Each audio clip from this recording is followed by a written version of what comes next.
Hello and welcome to Author in Your Classroom from Plazoom.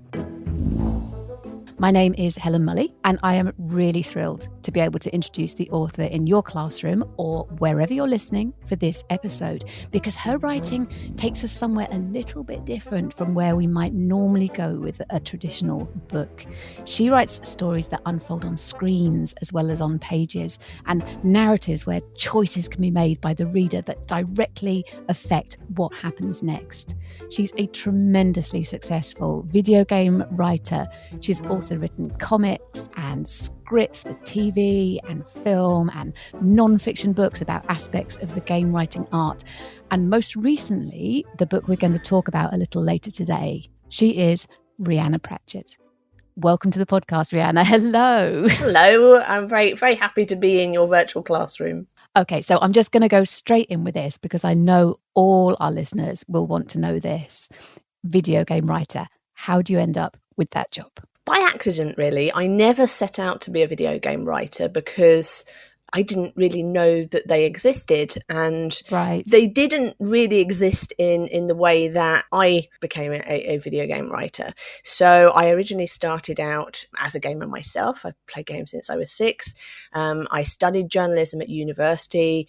I really wanted to get into film journalism, but I couldn't find a way to crack through that. And so I decided to try and get some work in games. And I got some freelance work, working for a few publications. And then I got a full-time job working on PC Zone magazine, which was a PC games magazine. And I spent 2 years full-time there, going all around the world, meeting developers, seeing how games were built and by each individual department, and really getting to know how the industry worked. And I spent a few years there, and I went freelance again because I think I really wanted a job where I could be in my pajamas most of the time, which isn't so appreciated at an office. And I started doing more games reviews for different publications and newspapers and websites, all that kind of thing. And I was asked to be a script editor for a game called Beyond Divinity, which was an RPG game, a role-playing game by Larian Studios, who are still going very strong with the Divinity Original Sin games at the moment.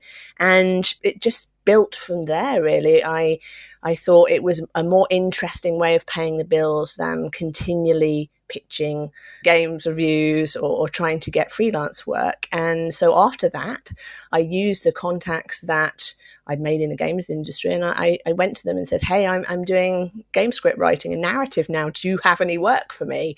And that's how I sort of started getting little bits of and pieces of work on games. It was from editorial work on Beyond Divinity. I did mission dialogue. I did level dialogue for things like a Pac-Man game and a SpongeBob game, and just getting little bits of experience and credits wherever I could. And writing for a video game, how is it different, do you think, from other sorts of writing? Or is it different from other sorts of writing? I mean, ultimately, you're telling a story, right? Yeah, absolutely. And there's certainly commonalities in all storytelling. But what makes video games so special is the role of the player, the audience, and how you have to factor them in when you're telling the story. So when you're watching TV or a movie, you're pretty much passively absorbing the story. You're sitting there, the story is being told to you. You don't take an active part in that story. But when you're playing games, you are the story. The story is happening around you. It's happening because of you. Your actions and your choices in the story can change the story and even the world around you. And that's a very powerful experience. So when you're writing and creating games, you have to think about the journey that the player is going on. Right. That's something that, as you say, is not easy to do if you're sitting in the classroom and you've been told you have to write a story about a certain subject. It's just you and that piece of paper, and it's not going to get shown to the audience until it's finished. I wonder if there's a particular value in the kind of writing that makes you think so carefully about the reader's input as you write it. Absolutely, because you're working in teams as well. So you might be working with other writers, but you'll also be working with designers as well. So you'll be having to think about the gameplay of the games and maybe what that says about the characters.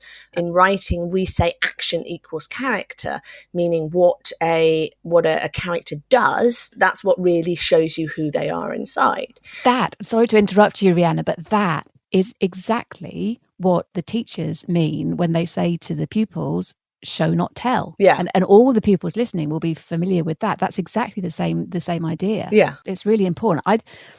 I just wonder if, on the curriculum in classrooms, there are all these different types of writing that children learn about, narrative and reports and recounts and persuasive writing. I just wonder if there's a little gap there, and I wonder if action writing or games writing should maybe be slipped into the curriculum there. What do you think? I think it's very interesting to kind of think about the actions that your characters are doing, and also things like environmental storytelling are huge in games. Like every entertainment medium, every kind of story uses the environment to help tell the story, to show you a bit more about the characters in the world. It might be like someone's messy bedroom, or it might be what a planet looks like. Mm-hmm. But in games, and you'll see on, say, plays or a TV, you'll see scenes that have environmental storytelling as part of it. But in games, you can poke around in every single corner. You can the real estate for environmental storytelling in games is so huge, because your players can look at everything for as long as they want. So you can really use it to your advantage. It sounds so exciting and so empowering as a way of writing. I mean, you really are creating worlds, aren't you? And then watching to see what happens in them, almost. Absolutely. A lot of what you do is world building, and often when you start off working on a game, you're doing a lot of heavy thinking about the world and the characters, and it's what I call building the body of the iceberg. So with icebergs, most of the iceberg is under the water, and there's just the tip that is what we can see. So I think stories are a little bit like that too. So the tip is what you see and experience in the story, and the body of the iceberg is everything else that got you to that moment. So all the hard thinking that you've done about the characters and the world and how everything's put together.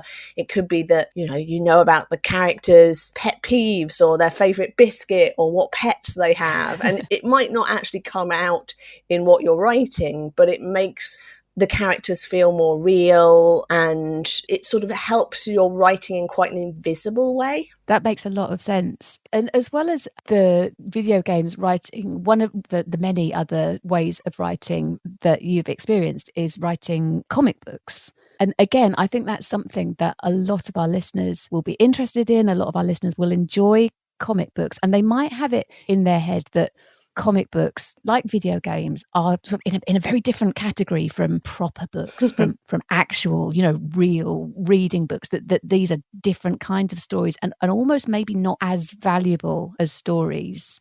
Is that something that you can understand? Is that something that you would argue? I think it's a little bit snobbish, really. I mean, I don't like saying that any story has more value than another story. I mean, what you enjoy and engages you, that has value to you. It might be that something else engages another person and that has value to them. But I grew up with comics as well as I grew up with games, so I was very delighted to be able to get to write for them, and I got to write for them as part of the video game. So that the first comics I did were for a game called Mirror's Edge that I had written, and I got the opportunity to work for DC and do a mini series of Mirror's Edge comics. So it's just 6 issues, and I think I wrote a little, like a teaser 8-page issue to go out at Comic-Con, I think. And that was really good fun because I could fit everything that I couldn't get into the game into the comics. So I could, you often find yourself as a writer in games in a situation where you're not in control of everything. You're part of a team, and there are going to be other people who have their views on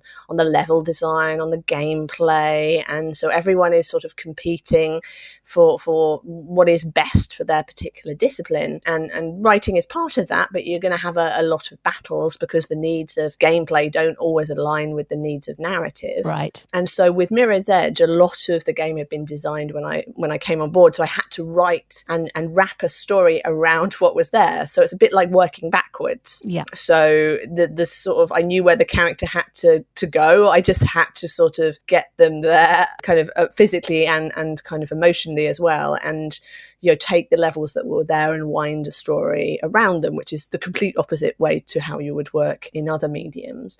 And so that meant a lot of what I would have liked to have done if I'd maybe been there at the start of the project when it was starting up.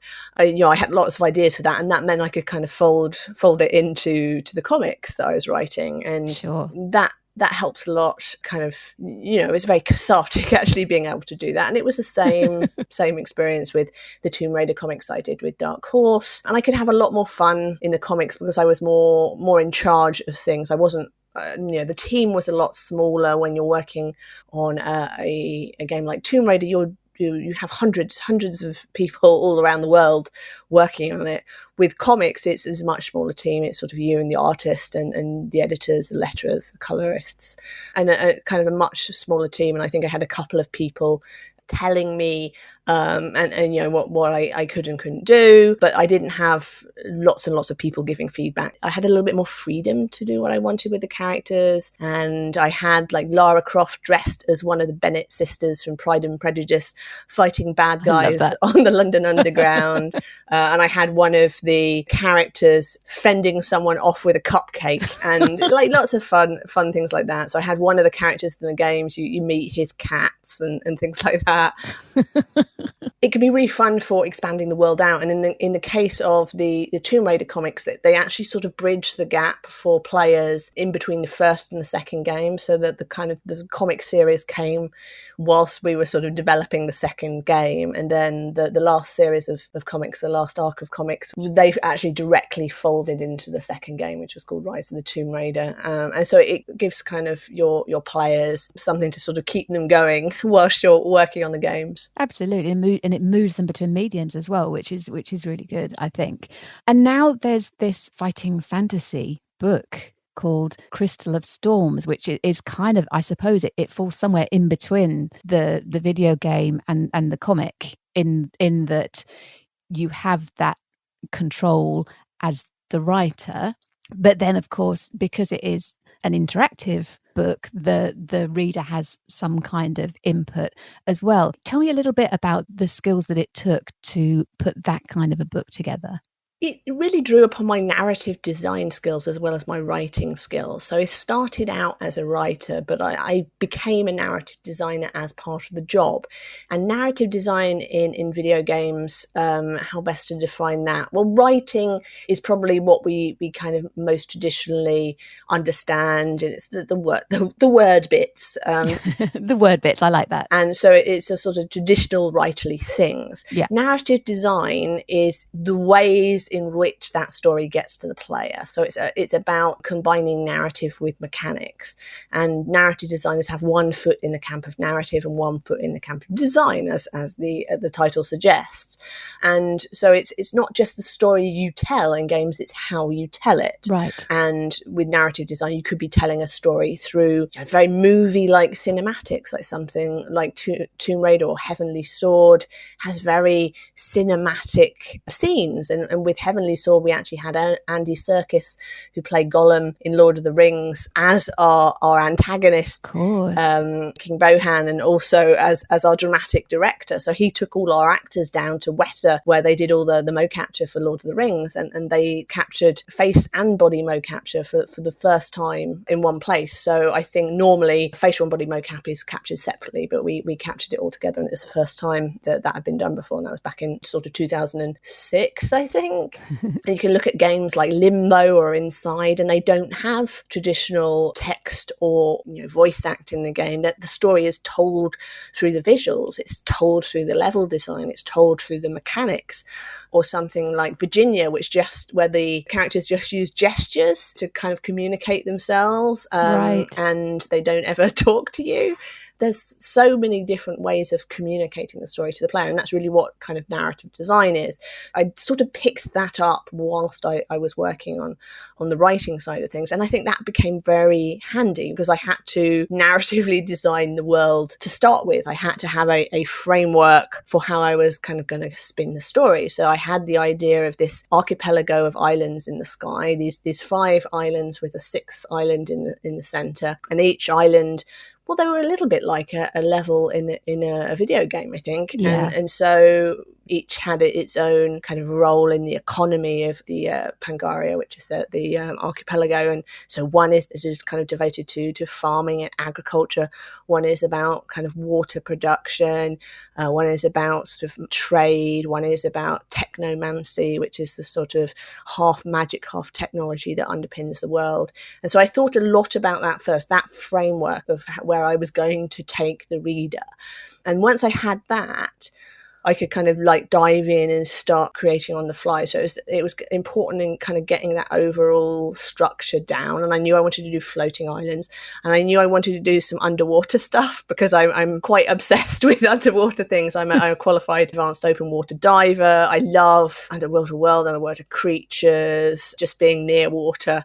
I find comforting and exciting. And so I knew I wanted to do some of that as well. So I sort of did the construction of the world a little bit to start with, just enough to kind of give me an idea of where I was going, with the kind of writing part, which I was very helped by John Green, who was my kind of fighting fantasy editor. So he would advise me about how to structure fights and things like that, because in a book can't remember where you've been and who you've talked to in the way that a video game can. So you're sort of limited in that kind of way. So you sort of have to find ways around that. And you can do some kind of fun stuff like, having different stages in boss fights where something unexpected happens in the fight and you have to do an extra dice roll, and then maybe another monster turns up, and just kind of he helped me with the kind of nitty gritty of fighting fantasy stuff, and also the language and which words were uppercased and which words were maybe a little bit too modern for the world. So I wasn't allowed to use the word sandwich.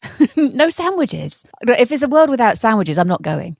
Who wants to live in that kind of world? But I did get pie in there, and pie is pretty good. So Oh, okay. Well, I'll probably accept that. I mean, it sounds great fun to write. Really allowing your imagination to fly, but it's also so massively controlled, isn't it? You really do have to know where everything is and where you're going and what all the pathways are. I remember when I must have been in year 7.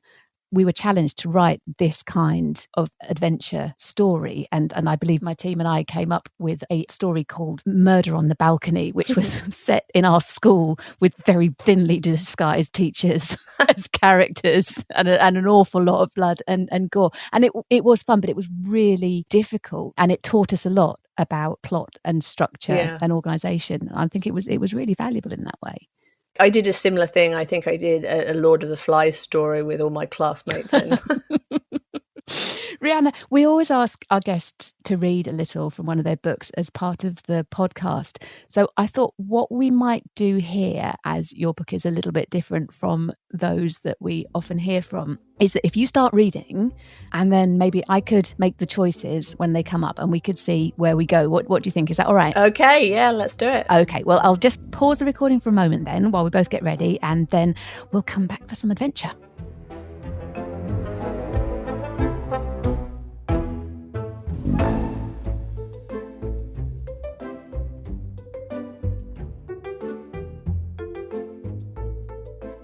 Welcome back to Author in Your Classroom from Plazoom with this episode's guest, Rhianna Pratchett.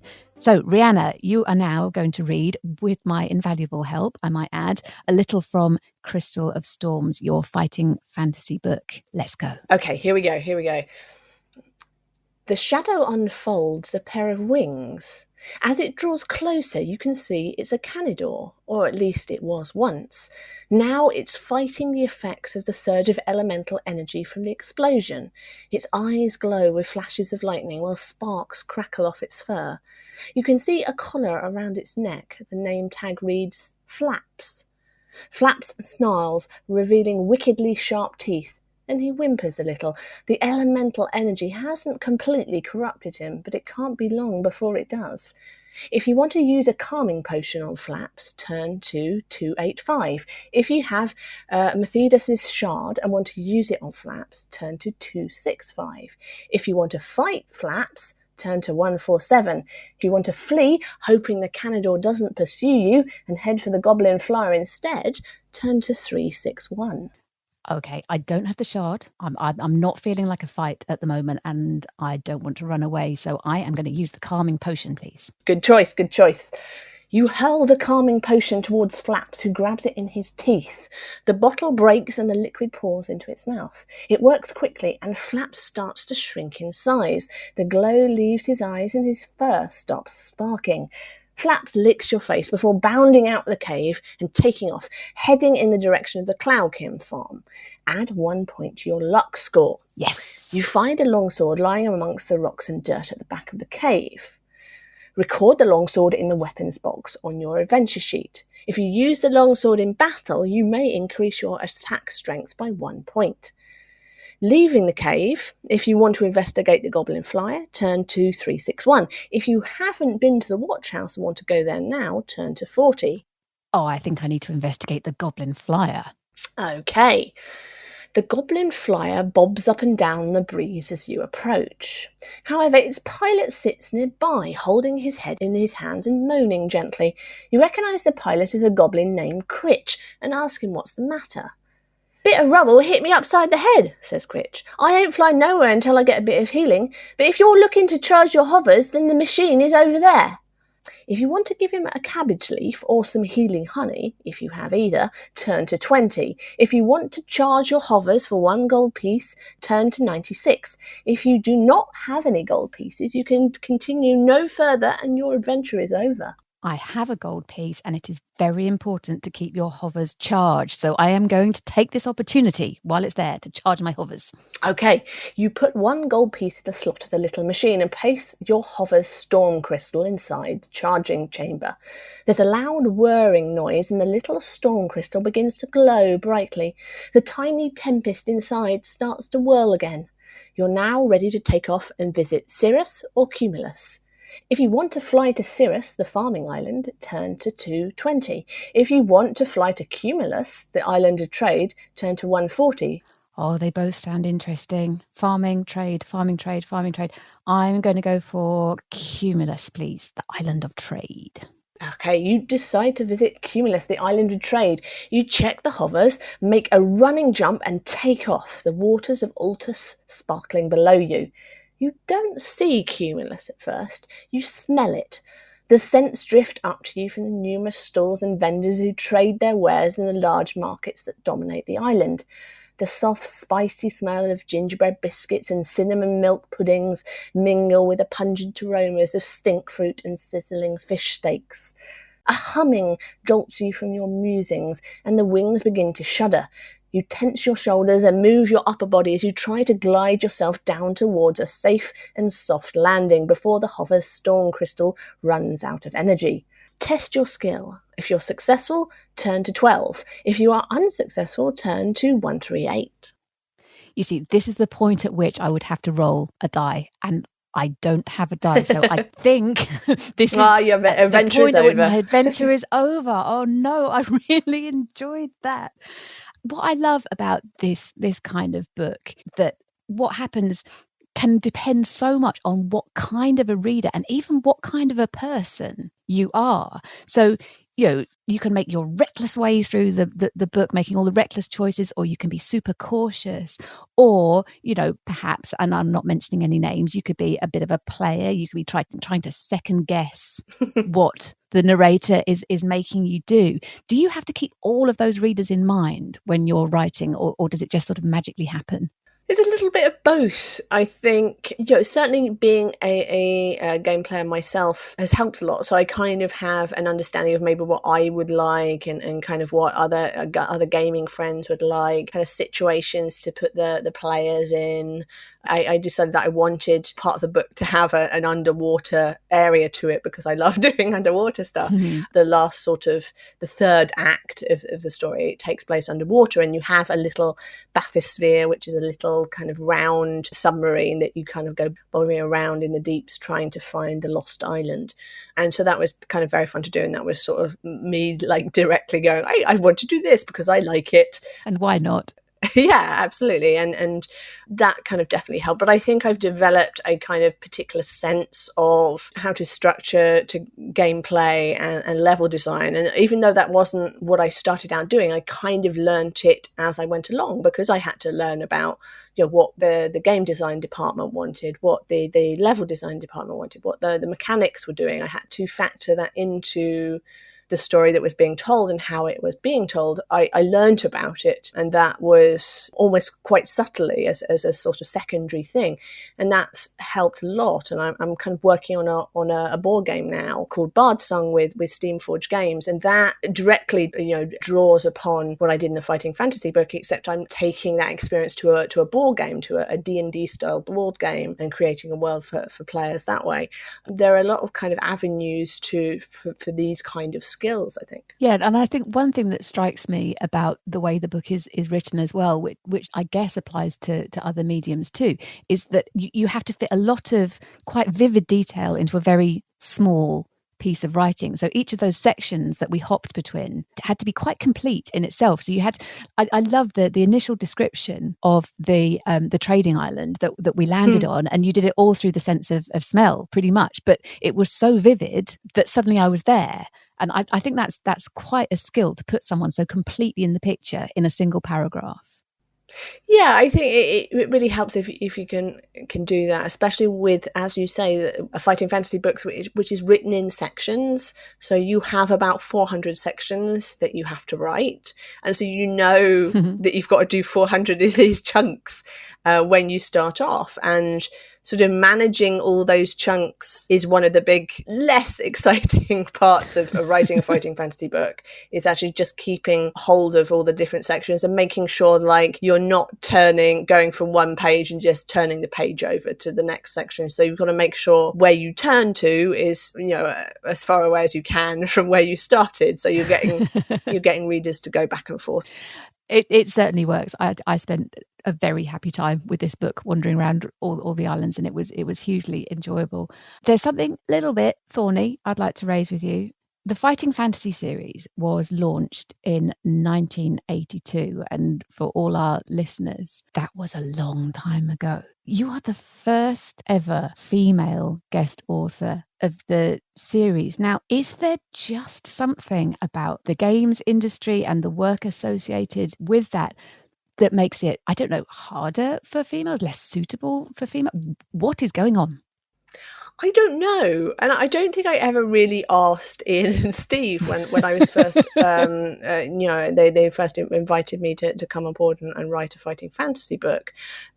I grew up as an only child. I never had any brothers and sisters telling me, what a girl should like doing. And so I just went with what seemed interesting and often what my dad was doing. And he was very into electronics and computers and things like that. So I kind of just went along with what I found interesting. And more often than not, that would kind of end up with me being the only girl in the room doing something like karate or judo. It isn't so common to be the only girl these days, but it was back then.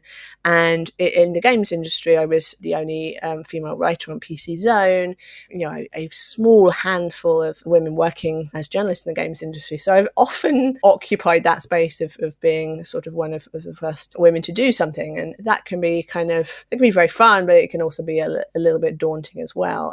I don't think there's absolutely nothing that would hold a woman back from writing a fighting fantasy book. It certainly helped for me that I had done a lot of work in games, and so I had a real sense of design and flow and creating an experience for the player. I think was very useful. So I think the fact that I come from the games world and I had that background was very, very useful. I think it was easier for me coming from a game design background than maybe it would if I'd come already as a novel author. Sure, but just to clarify, that games design background, there's absolutely no reason why it shouldn't be as open to girls as it is to boys. Yes, it's absolutely as open to girls as boys, and in fact we would like to get as many girls as possible, but because there's not as many girls and young women working in games, and yeah, I want to encourage them in. Brilliant. Well, then maybe there are some girls listening to this podcast now who might be sparked by this to go off and explore and see a little bit more about what that is about. We're starting to run out of time. I just wanted to take a moment to remind the grown-ups listening about the special free resources pack that we produce to go with every episode of Author in Your Classroom. And the idea is that children can take what they've heard and they can use it to influence their own writing. The packs are available from plazoom.com, and details, as always, are in the episode notes. I'm just going to pause the recording again so everyone can make a note of that, and then we'll be back, Rhianna, if that's okay, for a few last words.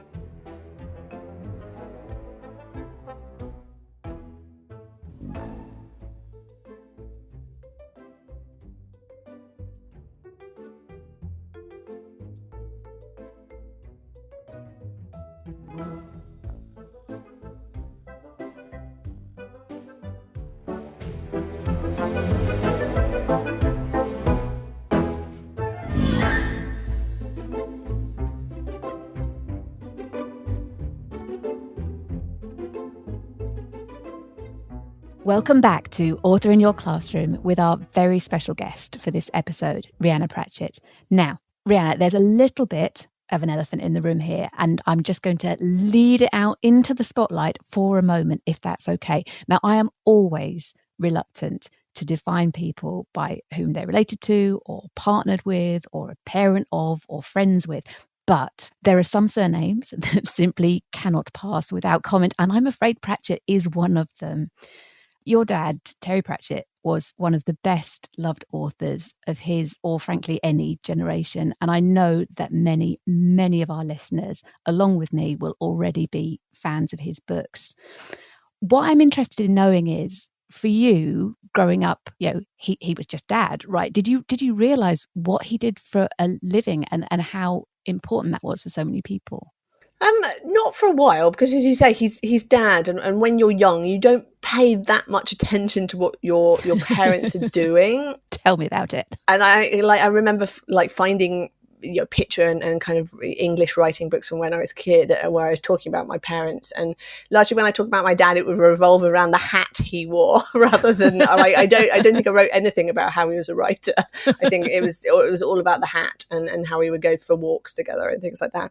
But I think I only became aware when I was about 8 or 9 years old, and Equal Rights, one of my father's books, was serialized on Woman's Hour on Radio 4, and Woman's Hour was sort of sacred in my household because my mum would always listen to it, and it felt like an important grown-up thing. So my dad must be really important and grown up if he's on Woman's Hour. That's brilliant. And so I diligently tape recorded the program and all the kind of different episodes of Equal Rights. And I think it was only maybe like a 4-parter, and I listened to it over and over again, and that's where it sort of first captivated me. And it was also the one where my dad was quite open about one of the characters being based on me when I was about 8 years old, the central character who's Escarina.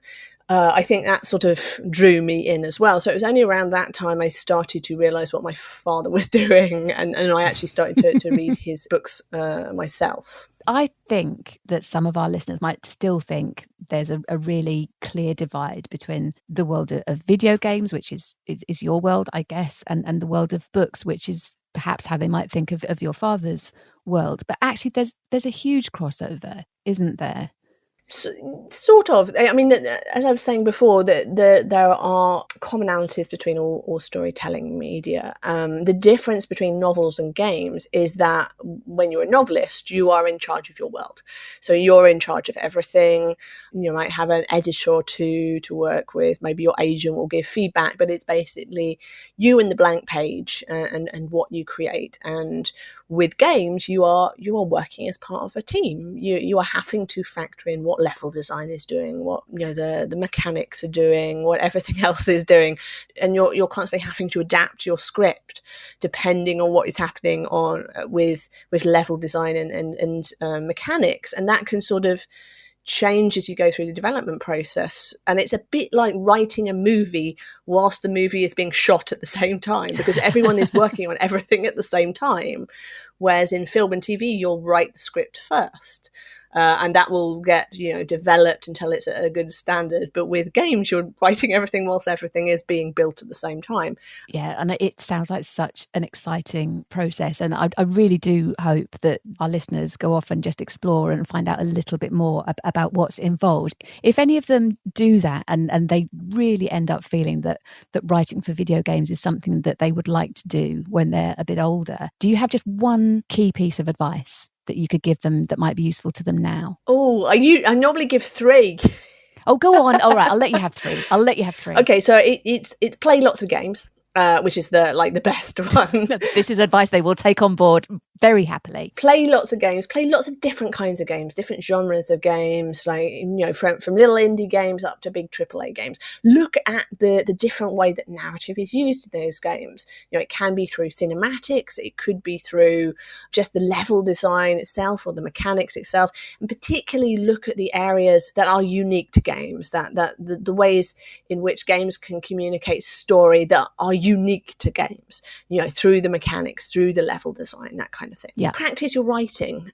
A writer writes. So to keep on honing your skills, every writer should constantly be learning, constantly be improving themselves. And that goes for writers that are just starting out to writers who have been doing it for 20 or 30 years. You're always learning.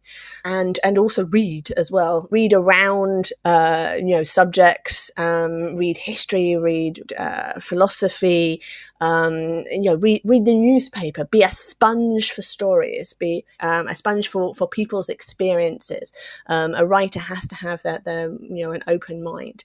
And then, later on, network, go to conferences and festivals that are about games and game design, because you'll often find when it comes to narrative, there are talks there about narrative. Sometimes the whole day is devoted to kind of narrative, and find events that have show floors where developers will be showing off the games that they're working on, and they'll often be in early stages, and you can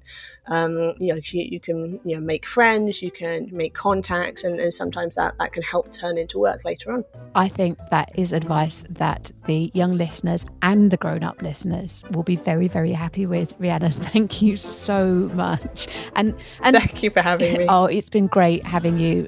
Thanks for being our guest for this episode. It's been absolutely fascinating. And to all our listeners, thank you as always for being here. We'll be back soon with another author in your classroom.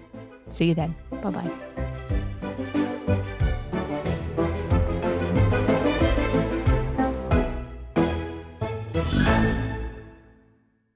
Author in Your Classroom is brought to you by Plazoom, where we are passionate about making great literacy lessons easy with inspiring, ready-to-go resources created by teachers to cover the whole of the primary curriculum.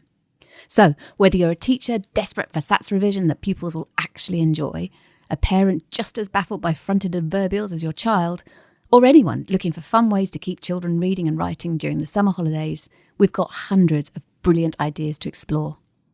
Take a look for yourself at plazoom.com, where you can sign up to our newsletter and be the first to find out about our special offers and the new resources that are added to the site every single week. Every episode of Author in Your Classroom is packed with writing advice and inspiration from some of the world's best-loved children's writers. Plus, there are free activities and worksheets based on each author's work to spark children's imagination on plazoom.com. Just check the episode notes for links and more. You can subscribe for free wherever you get your podcasts. We want to reach as many pupils in as many classrooms as possible, so please do give us a rating or a review, but above all, tell your colleagues about us and help spread the word. We know that a love of reading opens doors, not just to success at school and beyond, but to a lifetime of excitement, adventure and discovery. Let us help you make it happen with Author in Your Classroom and Plazoom.